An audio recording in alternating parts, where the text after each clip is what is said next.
आज हम N astrologer's day इस सबक की मॉडल रीडिंग और एक्सप्लेनेशन देखेंगे। An astrologer's day punctually at mid day he open his bag and special and spread out his professional equipment. यानी दोपहर के वक्त, शार्प दोपहर के वक्त उसने अपना बैग खोला और अपने पेशा वराना सामान को निकाला। Which consist of a dozen of cowrie, यानी जो मुश्तमिल थे एक डज़न कौड़ियों पर, a square piece of cloth, एक चौकोन कपड़ा, and obscure mystic chart on it, और कुछ पुरअसरार नाकाबिल फ़हम चार्ट, ए नोटबुक, एक बुक निकाला, and a bundle of palmyra writing. Palmyra palm tree के जैसा एक दरख्त होता है, पाम ट्री जैसा palmyra writing. His forehead was resplendent with sacred ash and vermilion. उसकी पेशानी दरख्शा थी, रोशन ताबा थी। सेक्रेड यानी मुक़द्दस, ऐश यानी मुक़द्दस राख, एंड वर्मिलियन, वर्मिलियन ये सुर्खी मायल संतरी रंग होता है जो उसकी पेशानियों पर इस तरह की रकीलें बनी होती, जैसे साधु लोगों की पेशानी पे रकीलें होती हैं ना, उस किस्म की।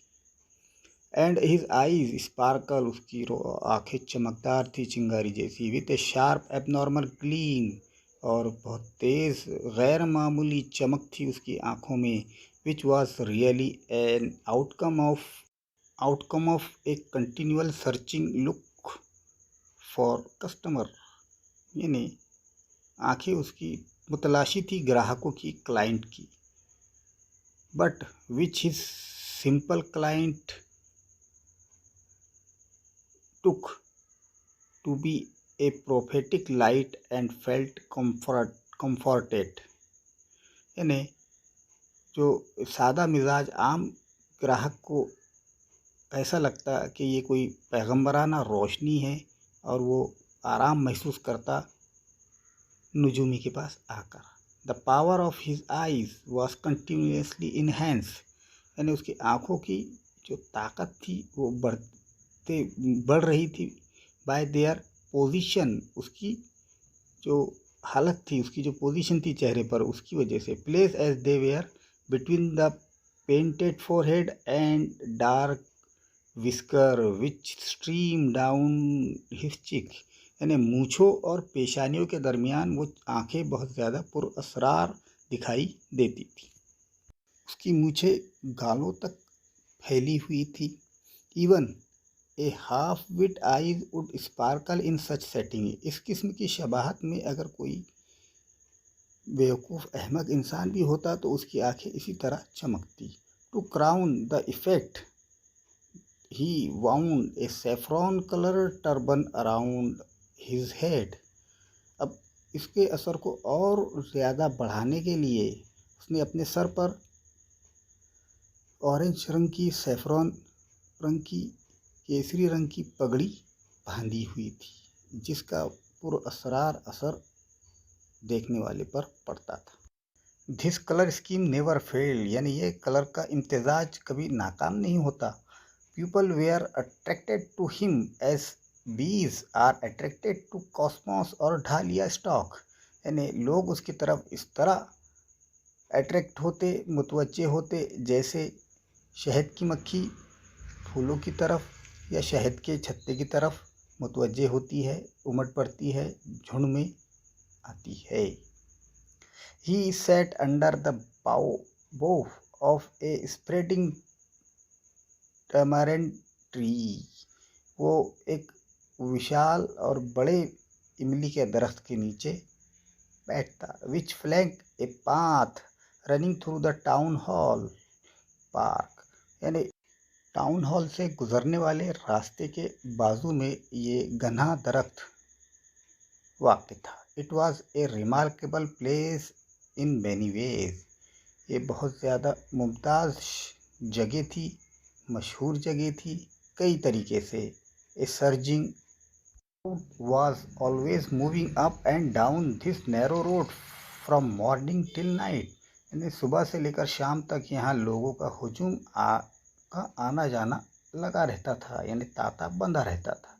A variety of trades and occupation was represented all along its way. यानी रास्तों के दोनों जानिब मुख्तलिफ किस्म के ताजिर अपने अपने पेशा वरान चीज़ें पेश करते थे बेचने के लिए, जैसे मेडिसिन सेलर यानी दवाइयों की दुकानें, सेलर ऑफ स्टोलन हार्डवेयर चुराए हुए सामान की दुकानें, and junk magician, and above all an auctioneer of cheap cloth यानी सस्ते कपड़े बेचने वाले, उसी तरह जादूगर, इनकी दुकानें वहाँ लगती थी. Who created of din all day to attract the whole town. यानी तमाम दिन उस जगह लोगों का शोर गुल मचा रहता. Next to him in vociferous came a vendor of fried ground net.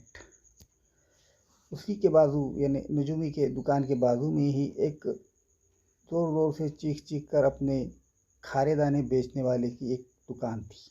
Who gave his wear a fancy name each day. यानी वो अपनी फली के दानों को हर रोज़ एक नया नाम देता था. कॉलिंग इट बॉम्बे आइसक्रीम, कभी वो बॉम्बे आइसक्रीम कहता वन डे एक दिन, and next on the next और दूसरे दिन दिल्ली आलमंड यानी दिल्ली के बादाम कहता, and on the third Raja's delicacy राजा की नफीस ग़िज़ा, एंड सो ऑन और इस तरह रोज़ नए नाम देते जाता. And people flock to him और लोग हुजूम दर हुजूम उसके पास आते. A considerable portion of this crowd dallied before the astrologer to.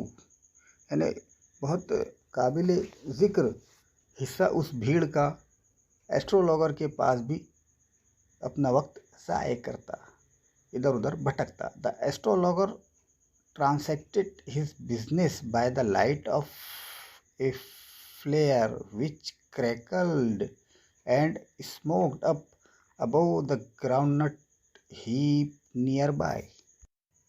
नजूमी अपना लेन देन खारे दाने वाले की रोशनी थी उसमें जो वो खारे दाने सेकता था और वो फूटते थे दाने, उसकी रोशनी में अपना लेन देन करता. Half the enchantment of the place was due to the fact it did not have the benefit of municipal lighting. यानी आधा जो जादू है या शहर है वो इस वजह से होता कि वहाँ म्यूनसिपल की लाइटिंग का फ़ायदा नहीं था. The place was lit up by shops light. यानी वो जगह दुकानों की रोशनी से थोड़ी सी रोशन थी. One or two had hissing gas light. कुछ लोगों के पास गैस लाइट थे. Some had naked flare stuck on pole. कहीं कहीं पर खंभों पर खुले बल्ब जलते थे. Some were lit up by old cycle lamp. कुछ जो तो पुरानी साइकिल के लैम्प से वहाँ रोशनी थी. एंड वन और टू इस तरह की कुछ और चीज़ें थी. लाइक द एस्ट्रोलॉजर, एस्ट्रोलॉजर की तरह manage without light of their own. Astrologer वहाँ बग़ैर रोशनी के अपना इंतज़ाम करता था.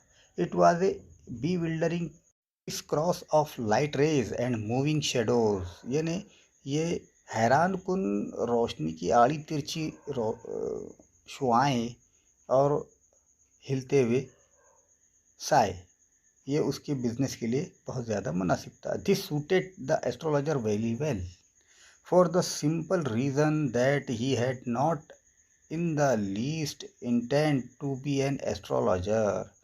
ये एक आसान सा वजह है, उसने ज़िंदगी के आगाज़ में ये सोचा भी नहीं था कि वो एक नजूमी बन जाएगा. And he knew no more of what was going to happen to others than he knew what was going to happen to himself next minute. यानी वो ये नहीं जानता था कि दूसरों के साथ क्या होने वाला है.